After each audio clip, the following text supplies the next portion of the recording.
এটাও আর যে 237 একটা ক্রস বুল, মেবি এটা 62.5%, এক্স্যাক্টলি আমার মনে নাই। এটা এফডি হয়তো, এটাও 62.5%-এর মতো, এটা আরেকটা 75%-এর মধ্যে।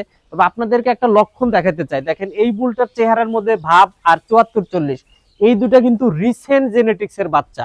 তার মানে আমরা যে সরকার বুলো নিয়ে আসছিল, আমাদের কিছু সিমেন্টও আসছিল, সেই সিমেন্ট থেকে তৈরি হওয়া বাচ্চা এগুলা। আসলেই নতুন জেনেটিক্সের যে কিছু পার্থক্য আছে সেটা বোঝা যায়। যেমন এগুলো ধরেন আগেকার জেনেটিক্স, এগুলোর মধ্যে একটু বিদেশি বিদেশি ভাব বেশি, ওটার মধ্যে একটু চেহারার আভিজাত্য ভাব বেশি। তার মানে বিদেশি জাত থেকে যেগুলো বুলগুলো তৈরি হয়েছে, এগুলো যদি আপনারা মাঠে ব্যবহার করেন তাহলে আপনারা হয়তো বা ভালো রেজাল্ট পেতে পারেন। তবে মাথায় রাখবেন, ক্রস বুল থেকে 10টায় 4টা ভালো হতে পারে, 5টা ভালো হতে পারে, গ্যারান্টি সবসময় নাই। কারণ আপনার যেটা খারাপ হবে এটা বাদ দেওয়াই ব্রিডিং এর কাজ। জাত উন্নত করা মানে ভালোকে বেশি ব্যবহার করা, খারাপকে বাদ দেওয়া।